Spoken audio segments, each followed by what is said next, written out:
Hello class, इससे पहले video में हमने क्लास 10 के चैप्टर नंबर 9 के क्वेश्चन नंबर 13 तक कंप्लीट कर लिया था। आज हम क्वेश्चन नंबर 14 की शुरुआत करेंगे और उसे खत्म करेंगे। तो देखिए क्वेश्चन नंबर 14 कह रहा है, ये कह रहा है कि एक लड़की है 1.2 मीटर टॉल गर्ल। एक लड़की है जिसकी हाइट क्या 1.2 मीटर है, ठीक ना। तो हम एक लड़की बना लेते हैं। तो देखिए हमारी एक लड़की है, यहाँ पे इसकी हाइट जो है कितनी है 1.2 मीटर है। ये लड़की की हाइट दी हुई है। अब यहाँ से लड़की स्पॉट करती है एक बलून को जो मूव कर रहा होता है विद द विंड। विंड की वजह से मूव कर रहा है हॉरिजॉन्टल लाइन पे, ठीक ना। अब ये हॉरिजॉन्टल लाइन क्या है, तो आप नोटिस करके देखिएगा कि अगर मान लीजिए हम कोई एक एक्सेस बनाते हैं, कार्टेशियन प्लेन बनाते हैं। इस कार्टेशियन प्लेन में अगर कोई लाइन एक्स एक्सेस के साथ चल रही हो तो उसे हम बोलते हैं क्या, हॉरिजॉन्टल लाइन। और जो वाई के एक्सेस के साथ चलेगा उसे हम क्या बोलेंगे, वर्टिकल लाइन। तो ये हमारा हॉरिजॉन्टल होता है और ये हमारा क्या होता है, वर्टिकल होता है। इसका मतलब जो लाइन ऐसी हो जा रही होगी, ऐसे जा रही होगी, ठीक ना, किसी भी दूसरे सरफेस से। जैसे मान लिए लड़की यहाँ खड़ी है, तो लड़की यहाँ खड़ी होगी तो ये हमारा अर्थ होगा, ठीक। इसके पैरेलल में जो लाइन जाएगी, मतलब ऐसे, वो हमारा क्या होगा, हॉरिजॉन्टल होगा, ठीक। और वर्टिकल क्या होगा, जो सीधा जाएगा। इतना क्लियर। तो अब नोटिस कीजिएगा जो बलून है, एक बलून यहाँ था हमारा, अब हवा आई, जैसे हवा आ रही है, अब हवा आने से ये बलून क्या करेगा, उड़ेगा। अब मूव करेगा कैसे, इसी हॉरिजॉन्टल लाइन पे। तो इसका मतलब बलून उड़ के कहाँ आ जाएगा, यहाँ पे आ जाएगा, ठीक, या कहीं और चला जाएगा, लेकिन यहीं पे हम मान लेते हैं, ठीक। आगे क्या बोल रहा है कि जो हाइट दी है किसकी, बलून की, वो कितनी दी है 88.2। मतलब यहाँ से यहाँ तक की जो हाइट है वो 88.2 मीटर है, ठीक। और ये भी हाइट हमारी कितनी है 88.2 मीटर। इतना क्लियर। अब बोला the angle of elevation of the balloon from the I of the girl.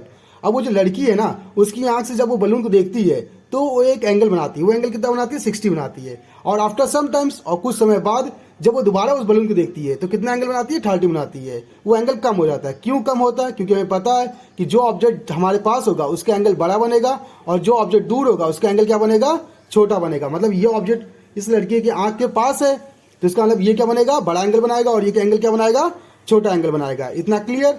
अब देखिए ये एंगल बनेंगे कहाँ से, तो लड़की देख रही है आंख से। अब आप नोटिस कीजिएगा लड़की अगर यहाँ खड़ी होगी या फिर यहाँ खड़ी होगी, यहाँ खड़ी, कहीं भी खड़ी हो, तो वो अर्थ के जो सरफेस है, ठीक ना, उसके हिसाब से ये पैरेलल लाइन के फॉर्म में दिखेगी खुद को। तो इसका मतलब यहाँ से हम एक लाइन पैरेलल ड्रॉ कर लेंगे, ठीक। अब लड़की यहाँ आंख से देखती है, जब आंख से पहले बलून को देखेगी, ठीक ना, देखने पर एक एंगल बनाती है कितना, ये एंगल बनाती है 60, ठीक। अब उसके बाद जब इस बलून को देखती है तो देखने पे कितना एंगल बनाती है, 30 बनाती है। इतना क्लियर। तो हमारे दो ट्रायंगल बनेंगे, एक ट्रायंगल हमारा ये बनेगा, ठीक, और दूसरा ट्रायंगल आपको क्या बनेगा, ये ट्रायंगल बनेगा, ठीक। अब दो ट्रायंगल आपको दिख गए। तो अब आप नोटिस कीजिएगा इस ट्रायंगल में इसे पूछ क्या रहा है, ये पूछ रहा है find the distance travel by the balloon. ये जो बलून यहाँ से उड़कर यहाँ तक गया था ना हवा की मदद से, तो बताने कितना डिस्टेंस चला होगा। तो मान लीजिए यहाँ से यहाँ तक की जो इसकी डिस्टेंस होगी, ठीक, वो हमारी क्या एक्स है। इतना क्लियर। और ये डिस्टेंस हमारी क्या है, वाई है। तो टोटल डिस्टेंस यहाँ से लेकर यहाँ तक की क्या होगी, एक्स प्लस वाई, यहाँ तक की डिस्टेंस। इतना क्लियर। अब नोटिस कीजिए कि लड़की की हाइट क्या थी 1.2 मीटर, लेकिन यहाँ से यहाँ तक की हमको हाइट दी है, तो हमारा ट्रायंगल तो फॉर्म यहाँ तक हो रहा है सिर्फ। तो इसका मतलब ये हिस्सा हमारा क्या वेस्ट है, ये हिस्सा हमारा क्या है वेस्ट है। तो वेस्ट क्या है, उसकी हाइट है। तो 88.2 में से 1.2 मीटर क्या करेंगे, माइनस करेंगे। तो देखिए 88.2 में से 1.2 मीटर माइनस करेंगे तो 2 में से 2 गया 0, 8 में से 1 गया 7, 87। तो 87 मीटर आ जाएगा जिसका हमें यूज करना है। तो यहाँ से यहाँ तक की हाइट क्या होगी 87, और यहाँ से यहाँ तक की हाइट क्या होगी 87 होगी, यहाँ से यहाँ तक का। इतना क्लियर। अब आप नोटिस कीजिएगा पहले हम ये ट्रायंगल उठाते हैं। ये जो ट्रायंगल बना हुआ है, इस ट्रायंगल में एंगल कितना 60, और यहाँ से यहाँ तक का बेस कितना y, और हाइट कितनी दी है 87। तो यहाँ हाइपोटेनस की बात की नहीं गई, तो इसे हम काउंट नहीं करेंगे, ना ही यहाँ पे हम इसको काउंट करेंगे, ठीक। तो पहले लेंगे हम क्या 10 60 इक्वल टू, हमें 10 का पता है क्या होता है, परपेंडिकुलर अपॉन बेस। परपेंडिकुलर यहाँ से यहाँ कितना दिया 87, और बेस हमारा क्या दिया, यहाँ से यहाँ तक का y दिया है जो हमने लेट किया है, ठीक। 1060 की वैल्यू क्या होती है √3 इक्वल टू 87 अपॉन वाई। इतना क्लियर। अब ये y इधर जाएगा, हम √3 को नीचे भेज देते, तो y इक्वल टू क्या आएगा 87 अपॉन √3।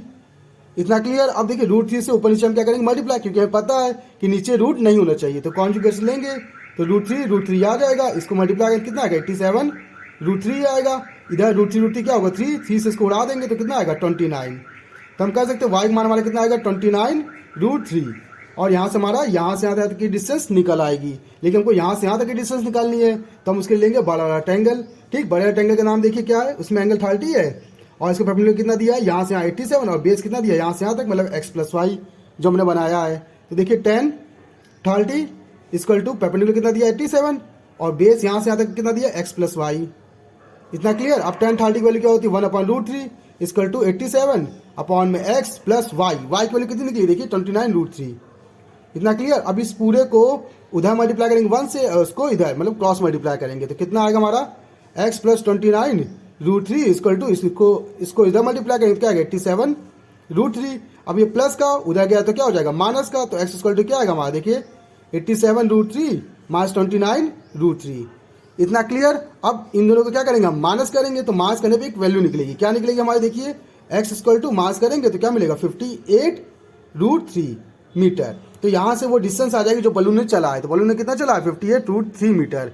तो इस तरह से हमारी प्रॉब्लम सॉल्व होती है। तो ऐसे ही इंटरेस्टिंग सवालों के लिए आप हमारे चैनल पर बने रहेगा। अगर आपके पास मैथ से रिलेटेड कोई प्रॉब्लम है तो आप हमारे कमेंट बॉक्स में कमेंट करके हमें बता दीजिएगा, उसका सोल्यूशन हम आपको बता देंगे। तो आज की क्लास के लिए धन्यवाद।